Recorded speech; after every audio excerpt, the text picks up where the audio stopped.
देश का राजनीतिक और ऐतिहासिक परिप्रेक्ष्य जो होता है, रचना में जो नया घटित हो रहा है उसका इतिहास की धड़कनों से जो रिश्ता है उसे खोल के दिखाने वाले हमारे समय के महत्वपूर्ण आलोचक रवि कुशवाहा। हमारे 7 साथियों ने जो महत्वपूर्ण विचार व्यक्त किए हैं, बहुत विचार हैं और मैं नीलकंठ बागची का प्रश्न हमें याद आता है।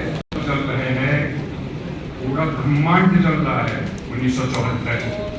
हम यहाँ पर ब्रह्मांड की बात और दुनिया के तमाम देशों की बात नहीं करने जा रहे हैं, केवल अपने ही देश की बात करने जा रहे हैं। यह सुखद संयोग है कि 40 वर्ष पहले 25 अक्टूबर 1985 को जनसंस्कृति मंच का उद्घाटन भाषण प्रख्यात नाटककार कवि एवं संस्कृति कर्मी शरण सिंह ने दिया था और 17वें राष्ट्रीय सम्मेलन का उद्घाटन अब तक उनकी पुत्री डॉक्टर जॉर्ज शरण सिंह ने, जो एक प्रसिद्ध लेखिका,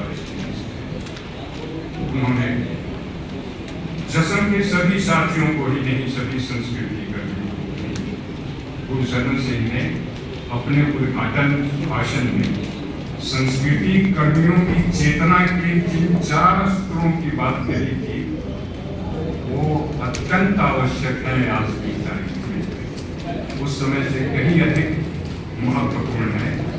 उस समय गुरु शरण सिंह ने राजनीति की बातें कम और संस्कृति की बातें अधिक कही थी। उस समय दमन और परतंत्रता की संस्कृति के खिलाफ जनता की नई संस्कृति का संगठित अभियान प्रमुख था। आज स्थितियां कहीं अधिक विकट और विकराल है।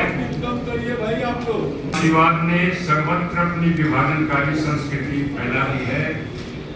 पार्टी के नाम में जनता शब्द जोड़ देने से कोई भी राजनीतिक पार्टी, भले वो संख्या के लिहाज से दुनिया की सबसे बड़ी राजनीतिक पार्टी जो न हो, जनता की अपनी पार्टी नहीं होगी। साथियों, हम सब एक भूतरे और राक्षसी समय में है। राक्षस पदतल पृथ्वी टलमल है। आज के समय की रचना जिस राजनीति एवं अर्थव्यवस्था ने की है, उसने शिक्षा, स्वास्थ्य, कला, साहित्य, संस्कृति, फिल्म आदि सबको प्रभावित कर डाला। विरोधी और मानव विरोधी है। राजनीति संस्कृति का अंग है। सबसे पहले संस्कृति है, राजनीति बहुत और अर्थव्यवस्था बहुत बाद में आती है।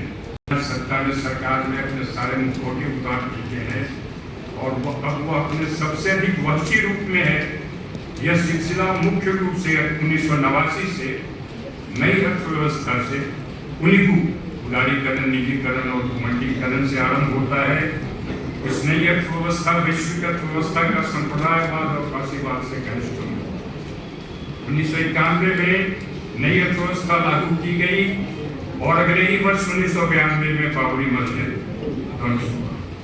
देश के प्रत्येक हिस्से में घट रही घटनाओं को स्वतंत्र मान लेना और उसी पर हमेशा ध्यान केंद्रित करना खतरनाक है। वे जिस आइडियोलॉजी और उसके संगठनों से जुड़ी हैं, वे सब एक दूसरे से अलग नहीं हैं। हमारे लिखने बोलने से सत्ता व्यवस्था पर कोई अधिक फर्क नहीं पड़ रहा है। 16वीं लोकसभा के बाद 2014 के बाद सारा विश्व, जब भाजपा को बहुमत प्राप्त हुआ, उसकी सरकार बनी और नरेंद्र मोदी प्रधानमंत्री बने। साथियों, आपको यह लग सकता है कि इससे संस्कृति का क्या रिश्ता है? सीधा रिश्ता है। शब्द पर, भाषा पर, साहित्य पर, सभी समस्त कला रूपों पर हमने अनेक तरह से जारी है। जितने भी मूल्यवान एवं अर्थवान शब्द थे, सबके अर्थ उनकी करतूतों ने बदल दिए हैं। संसद, संविधान, संस्था, लोकतंत्र, न्याय, समाज, सबके अर्थ बदले जा चुके हैं। आचार्यों ने हमारी पूरी वर्णमाला छीन ली है। मंगलेश ने वर्षों पहले लिखा था, उन्होंने भाषा की हिंसा को समाज की हिंसा बदल दिया। हम जितना ही बल और गिरल लिखते रहे, वे बहुत से हत्या लिखते रहते हैं हर समय। शब्दों के अर्थ बदल दिए गए हैं।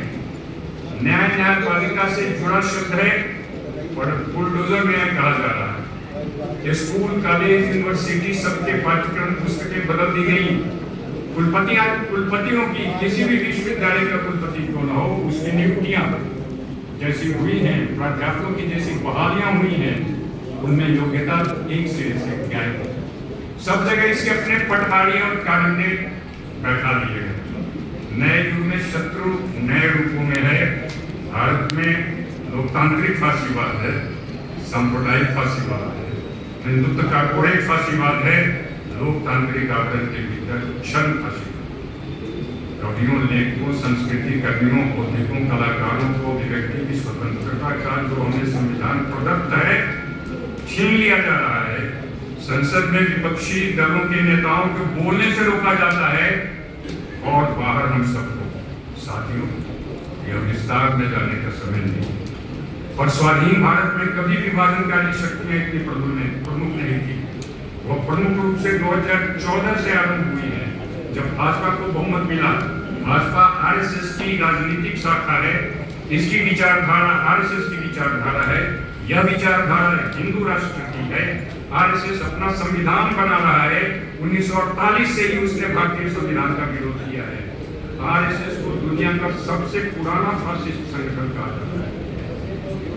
संविधान की शपथ लेने वालों ने ही संविधान के नियमों सिद्धांतों का पालन नहीं किया है।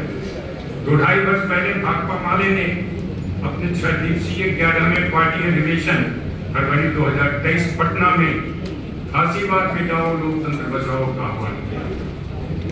लोकतंत्र के सभी स्तंभ खत्म कर दिए गए, कुछ भी नहीं बचा है। भारतवर्ष में कोई संस्था नहीं बची है, कुछ इंडिविजुअल्स बचे हैं। अभी सुप्रीम कोर्ट और सरकार के बीच इस देश में एक भी लोकतांत्रिक और संवैधानिक संस्था नहीं बची, केवल कुछ लोग बचे हैं। भाजपा ने राज्यों को केंद्र शासित प्रदेश बना दिया और हमें नोटबंदी से मुंहबंदी और वोटबंदी तक इसका उल्लेख कर रहे थे। साथियों, देश इस समय आर्थिक आधुनिकतावाद और सांस्कृतिक प्रतिक्रियावाद के दौर में है। मार्क्स ने जिसे कल्पित और फर्जी फिक्टिशियस पूंजी कहा है, वो आज उफान पर है। वैश्विक पूंजी, वित्तीय पूंजी, कॉर्पोरेट पूंजी, याराना करोड़ी पूंजी, अनुत्पादक पूंजी, फिक्टिशियस पूंजी, लफंगी पूंजी, सब ठीक है। डेरिडा ने आज के पूंजीवाद को टेक्नो साइंटिफिक पूंजी, दूरस्थ औद्योगिक और वैज्ञानिक पूंजी कहा है। यह विक्रम, यह बदमाशी हिंदुत्व ने, टेक्नोलॉजी ने, कॉर्पोरेट ने जो मिलकर के रची है, जरा उसे हम सब लोग देखने की कोशिश करें। मुक्तिबोध को याद करें। पूंजी से जुड़ा हृदय बदल नहीं सकता। भारत के 100 धनाढ्यों की कुल संपत्ति 54.5 लाख करोड़ है, जबकि केंद्रीय बजट इससे लगभग 4 करोड़। देश कॉर्पोरेट एवं धनाढ्यों के कब्जे में जा चुका है। एक ईस्ट इंडिया कंपनी ने यहाँ जितना कोहराम मचाया था, अब उसकी नाजायज भारतीय संतानें और विदेशी संतानें अनेक संख्या में यहाँ मौजूद हैं। 2014 में भारत पर कुल 81 लाख करोड़ का कर्ज था, जो 3 गुना से अधिक बढ़कर 261 लाख करोड़ हो चुका है। 2 वर्ष पहले देश के प्रत्येक व्यक्ति पर 3 लाख का कर्ज था, अब 4.8 लाख रुपए का कर्ज है। प्रत्येक दिन 67,382 बच्चे भारत में जन्म लेते हैं और 4,90,000 रुपए उन पर कर्ज है। 6 साल पहले भारत में जो 7 अरबपति थे, अब उनकी संख्या 225 है। आर्थिक असमानता दुनिया में सबसे अधिक भारत में है। 10% लोगों के पास कुल राष्ट्रीय संपत्ति का 77%। ग्लोबल हंगर इंडेक्स में भारत 107वें नंबर पर है। वर्ल्ड प्रेस फ्रीडम इंडेक्स में भारत का स्थान 151वां है। देश की कुल आबादी लगभग 1 अरब 50 करोड़ के लगभग है, जिसमें 80 करोड़ को 5 किलो अनाज दिया जा रहा है। दूसरी ओर भारत दुनिया का चौथा सबसे बड़ा आर्थिक। हम सच बोलना और सच लिखना है। 90 वर्ष पहले ब्रेक्ट ने सत्य लिखने के लिए जो 5 जरूरी चीजें बताई थी, उसे देखना जरूरी है और अमल में लाना भी जरूरी है। सभी कवि लेखक संस्कृति कर्मी भी एक नहीं है। जनता की भाषा, धर्म, संप्रदाय, लिंग आदि सब कुछ संकट में है। किसान, मजदूर, युवा, नौजवान, बेरोजगार, स्त्री, दलित, आदिवासी, मुसलमान, अल्पसंख्यक सब हमें सच बोलने और सवाल पूछने से रोका जा रहा है। अभी तक देश में फाशीवाद की विभाजनकारी संस्कृति के खिलाफ न तो कोई सांस्कृतिक मोर्चा बना है, न राजनीतिक मोर्चा। अभी 41 राजनीतिक दलों के सांसद लोकसभा में हैं। लगभग सभी राजनीतिक दलों की अर्थनीतियां समान हैं। लोकसभा में करोड़पति सांसद बढ़ रहे हैं। 543 में भी 504 सांसद करोड़पति है। भाजपा को समर्थन देने वाली तेलुगु देशम पार्टी के एक सांसद की संपत्ति 5,705 करोड़ है और भाजपा के एक सांसद की संपत्ति 4,510 करोड़। आरएसएस अपने को सांस्कृतिक संगठन कहता है, यह दक्षिण-पंथी हिंदू राष्ट्रवादी संगठन। अभी अपने जन्म शती वर्ष में 1,03,139 हिंदू सम्मेलन करने जा रहा है। वे घर घर जाकर के धर्म जागरण करेंगे। यह भारत की कम्युनिस्ट पार्टी का 100वां साल है। भारत की कम्युनिस्ट पार्टी 100वें साल में 100 बुकलेट भी निकाल रही है जो बड़े बड़े हो गए, हमें इसका पता नहीं। साथियों, आज की स्थिति के लिए अधिक जिम्मेदार दिल्ली सहित 10 हिंदी प्रदेश हैं, जहां से लोकसभा की कुल 225 सीट है। भाजपा को 2014, 2019 और 2024 में कितने सांसदों की जीत यहाँ से 225 में हुई थी, उसे ठीक करनी थी। इसी हिंदी प्रदेश के कारण भाजपा सत्ता में है, ये एक सच है। इसलिए आज जनसंस्कृति मंच की बहुत अधिक जिम्मेदारी है कि वो आज भाजपा की विभाजनकारी संस्कृति के खिलाफ सांस्कृतिक संगठनों को ही नहीं, जनता को भी कैसे एक करेगी। काफी बुरा समय है साथी, गरज रहे हैं घन घमंड के नरकी पटकी है। ये तो विनय बहुत पहले दिखाता था, ये सब हो गए, अब नब के नहीं, अब हमारी छाती फट रही है। आइए संवाद ही नहीं करें, थोड़ा सक्रिय हो। लोकतंत्र और संविधान की रक्षा के साथ ही फासीवाद की विभाजनकारी संस्कृति के खिलाफ सक्रिय हों। ये कैसे होगा?